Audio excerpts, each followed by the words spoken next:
Oke, kembali lagi bersama saya Rizky Maulana dalam mata pelajaran Bahasa Sunda ya. Untuk pertemuan kali ini kita akan membahas mengenai gaya bahasa ya, atau dalam istilah pelajaran bahasa Indonesia itu adalah majas ya. Yang mana kalian sudah belajar di SMP juga sudah ya.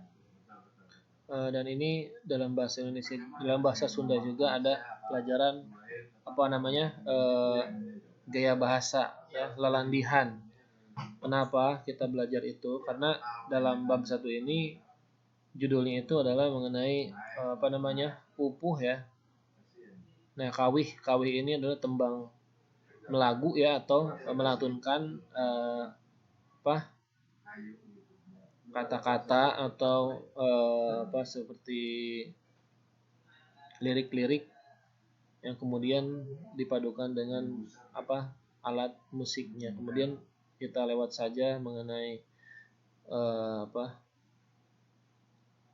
budaya Sunda ini yang satu ini dan kawih ini. Kita nggak belajar mengenai tata cara menembangkannya. Langsung saja ya. Kenapa di ini ada gaya bahasa? Karena biasanya juga kalau di lirik-lirik eh, lagu itu kan suka bahasanya kan suka ada yang apa tinggi-tinggi ya, seperti puisi seperti itu. Nah, ini juga sama.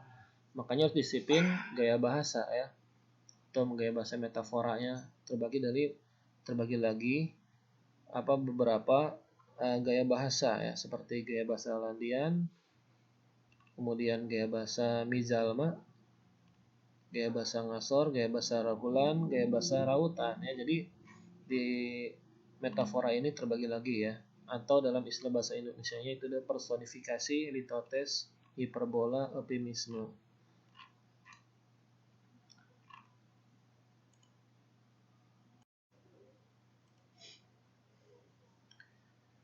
Gaya bahasa Lalandian sok dipakai pikeun ngaganti atau gaya bahasa ini suka dipakai untuk mengganti nama ya, mengganti ngaran ku sesebutan. Jadi diganti namanya, ngaran barang itu diganti sama istilah-istilah sebutan. Aya sebutan alus atau pideuh ya, yang dimaksud di sini adalah heronimia. Ada sesebutan atau landihan atau panggilan-panggilan yang bagus atau pideuh ya. Jeung aya sesebutan goreng ya. Kemudian ada juga sebutan-sebutan yang jelek, ocon atau metonimia. Jadi kalau yang bagus heronimia, kalau yang buruk atau yang jelek metonimia. Contoh kecap. Nah, nyaeta Sri Kandi keur sesebutan ke awewe wanian ya. Jadi salah satu contoh itu nama perempuan atau panggilan perempuan istilahkan Sri Kandi ya. Itu Sri Kandi ini adalah panggilan buat perempuan yang berani ya, yang mempunyai keberanian ya. Kecap Sri Kandi keur sesebutan ka awewe wanian. Kemudian ada lagi si jalak harupat. Ini dipakai keur sesebutan ka lalaki anu toh pati jiwa raga. Jadi ini hampir sama ya dengan Sri Kandi. Kalau Sri Kandi perempuan, kalau jalak harupat itu laki-laki ya. Sesebutan ka laki-laki atau buat kaum laki-laki anu yang anu toh pati jiwa raga ya, yang memiliki jiwa raga.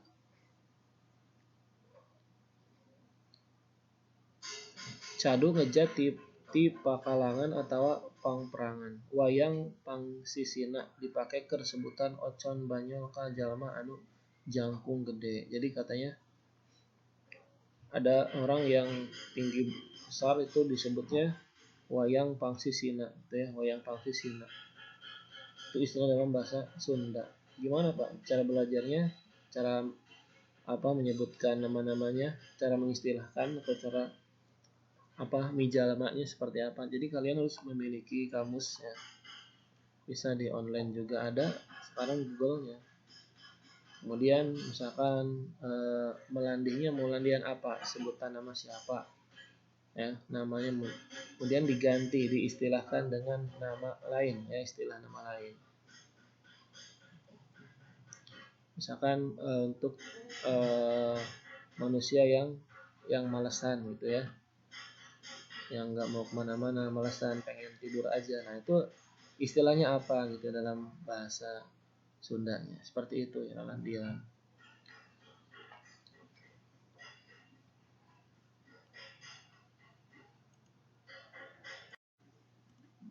Urang teraskeun ayeuna nu kadua nyaeta gaya basa ngasor atau litotes.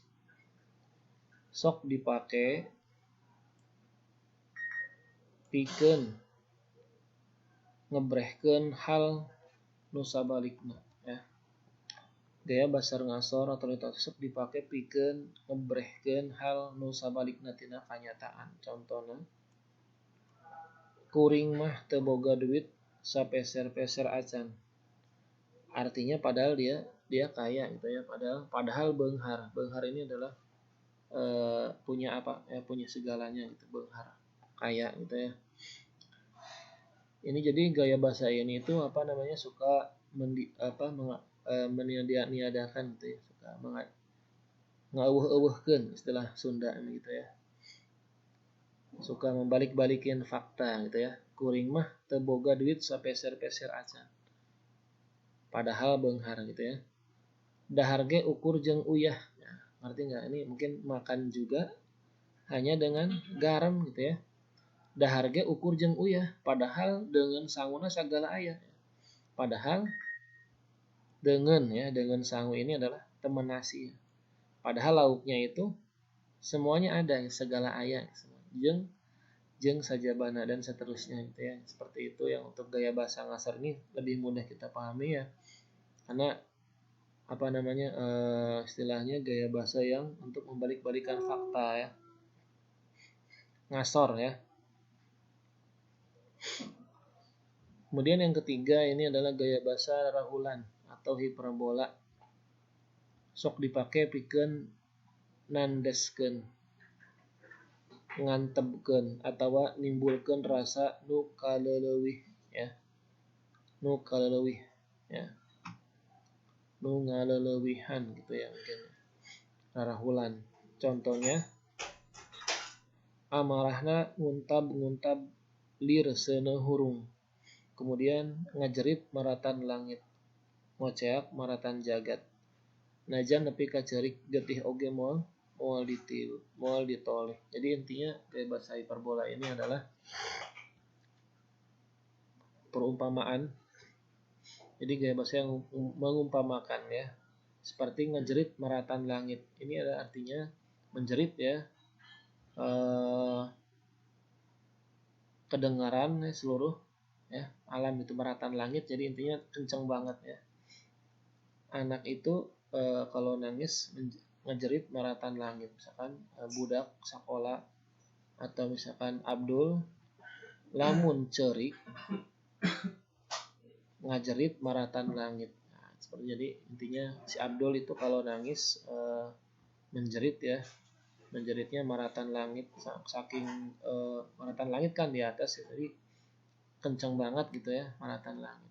Kemudian ngoceak maratan jagat. Ngoceak maratan jagat sama, hampir sama dengan maratan langit, maratan jagat.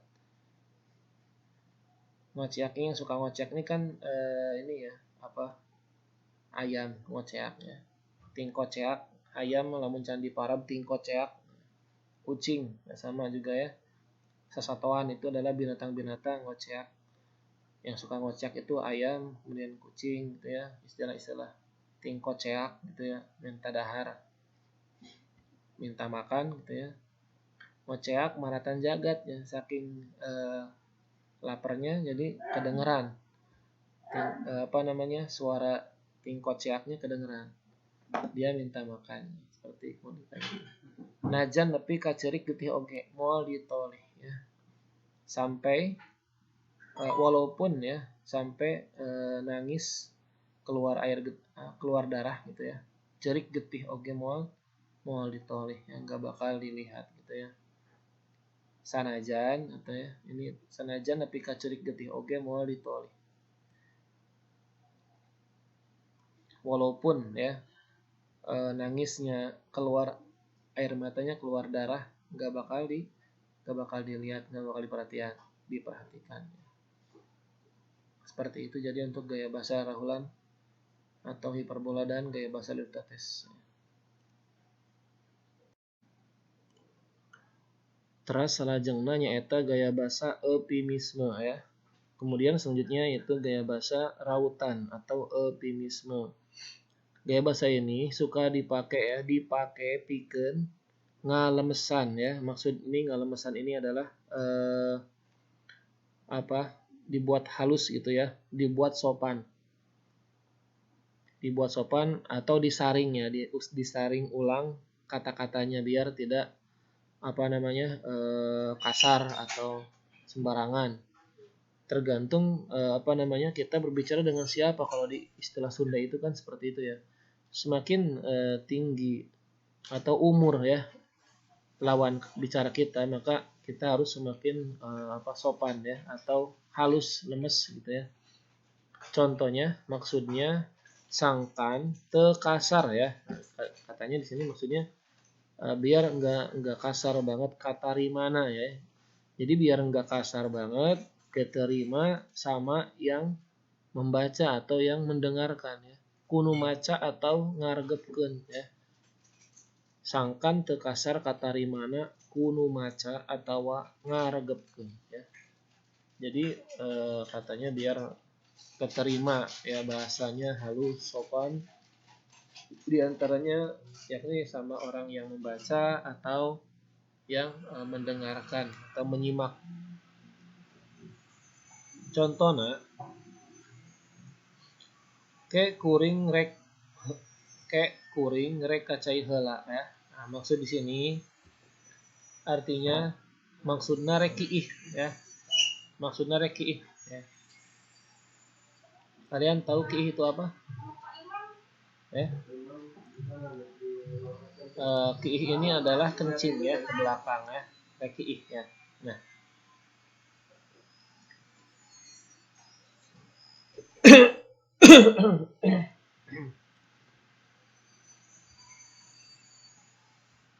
jadi ke kuring rek kacai heula maksudnya rek kiih ya.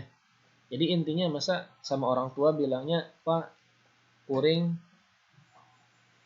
rek ngising gitu ya, atau rek BAB gitu ya, atau rek kiih ya. Kiih ini adalah kencing ya, atau buang air kecil, buang air besar. Beda ya. Buang air besar itu adalah ngising.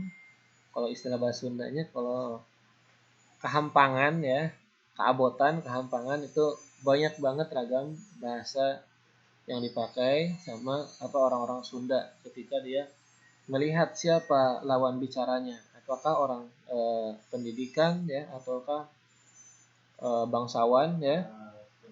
Kalau di keluarga bangsawan sendiri di Sunda itu dia semakin halus banget ya, semakin halus bahasanya itu semakin halus, nggak sampai kasar kayak yang sekarang di Budak Kuceak ya. Channel Budak Kuceak itu channel di YouTube hiburan, itu Sundanya Sunda Banten ya, Sundanya Ustadz Asep di SMP itu dia Sundanya Sunda kasar ya. Tapi udah biasa karena ada ada tradisi budaya mereka kayak gitu ya, sama orang tua, sama rekan ya, sejawat, kemudian seatas ya.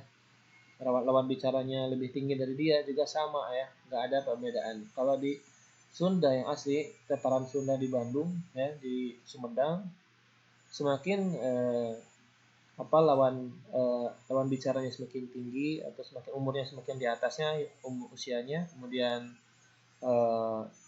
anak keturunan bangsawan, maka semakin halus ya. Bahasa Sundanya semakin halus ya. Bahkan ada sampai nggak ngerti gitu, sampai saking halusnya karena nggak terbiasa ya. Di keluarga saya juga nggak sampai halus banget ya, jadi campuran. Berbeda kalau kalian dengar yang lagi pas berbicara ya, orang Bandung gitu, orang Sumedang ya, itu beda banget halusnya. Kalau orang tua ya, tentunya orang tua yang sedang dengar percakapan mereka. Kemudian ada lagi karunya anakna teh geuning teu ningali ya. Jadi intinya ini gaya bahasa rautan atau optimisme ini jadi agar si pendengar atau si pembaca itu tidak ngerasain atau baper ya, atau misalkan karena kata-kata kita yang kurang sopan, jadi disaring dulu, kemudian apa namanya diistilahkan atau diganti dengan kata-kata yang lainnya gitu ya. Nah, contoh kan kayak kuring reka cai heula ya. Artinya ini adalah sebentar ya. Saya mau ke kamar mandi dulu ya, ke cai. Kacai itu adalah ke air ya. Kayak kuring reka cai heula. Ini adalah nanti ya, saya mau ke air dulu ya. Artinya ke air itu mau ngapain kan nggak usah ditanya ya. Makanya ada yang mungkin mau buang air besar, buang air kecil ya. Di sini maksudnya rekiih. Kiih ini adalah buang air kecil. Seperti itu. Jadi biar yang membaca dan mendengarkan merasa nyaman ya. Karunya anakna teh gening teu ningali ya, maksudna lolong ya, buta ya. Kasihan katanya. Kasihan anaknya itu eh, tidak bisa melihat ya. Teu ningali ya, nggak bisa melihat. Maksudnya di sini dalam apa? Dalam kurung lolong ya. Lolong ini adalah buta ya. Nggak bisa melihat, buta, ya. Lolong. Jadi masa kita langsung saja ke lawan bicara kita, ibu, anak ibu lolong ya, ibu, anak ibu buta ya, kan enggak, ini enggak, dengarnya juga kurang sopan ya. Jadi istilah bahasa Indonesia juga kan ada yang suka disaring ya, kasihan banget ya ngelihat anak itu nggak bisa melihat gitu ya. Kan sama ya, tuh ningali kan nggak bisa ngelihat gitu ya. Nah, seperti itu ya untuk gaya bahasa rautan atau eufemisme.